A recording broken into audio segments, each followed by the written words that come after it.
39 நாடாளுமன்ற உறுப்பினர்களை வைத்திருக்கிற திராவிட முன்னேற்ற கழகம்.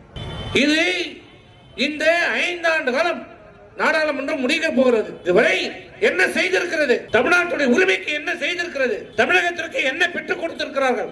எதுவுமே இல்லை.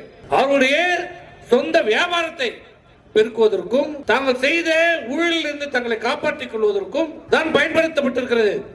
இதே அனைத்து இந்திய அண்ணா திராவிட முன்னேற்ற கழகம் 37 நாடாளுமன்ற உறுப்பினர்கள் கிட்டத்தட்ட அன்றைக்கு பாரதிய ஜனதா கூட்டணியில் இருக்கின்றோம்.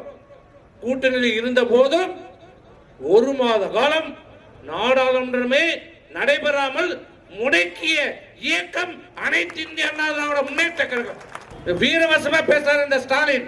ஒரு நாள் 1 மணி நேரம் பாராளுமன்றத்தை நிறுத்திருக்கிற. இது வரைக்கும் நைட்டு மழை பெய்யுது, காலைல 11 மணிக்கு 22,000 கோடி கேட்கறான். இவனே வீட்டுல விட்டு வரல. எங்க மழை பெய்யுதுன்னே தெரியல. அதுக்குள்ள 22,000 கோடி கேட்டேன். தென் மாவட்டத்தில் வெள்ளம், அங்க 10,000 கோடி கேட்டேன். எல்லாம் கேட்டேன். 37 எம்பி வச்சிருக்கிறேன், 39 எம்பி வச்சிருக்கிறேன். இன்னைக்கு என்ன ஆச்சு? 1 மாசம் ஆச்சு. 1 ரூபாய் வாங்கினியா? 1 ரூபாய் வாங்கினியா? 1 ரூபாய் வாங்கறதுக்கு வக்கு இல்ல, துப்பு இல்ல. நீ எல்லாம் இந்த நாட்டுடைய முதலமைச்சர்.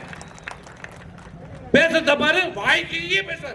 மாநில சுயாட்சி மோடி அழிக்கப்பட வேண்டும், ஒழிக்கப்பட வேண்டும். ஆனா கட்சியில திமுக கொடி இங்க இருக்கும், அவன் பக்கத்துல பிஜேபி கொடி இங்க இருக்கும். அவன் தலையில எட்டி உதைக்குது. பிஜேபி கொடி திமுக கொடி முறை எட்டி வச்சுன்னு பறக்குது. இதுதான் அவங்க கூட்டணி. இதுதான் கூட்டணியை மறைமுகமாக உணர்த்துகிறது.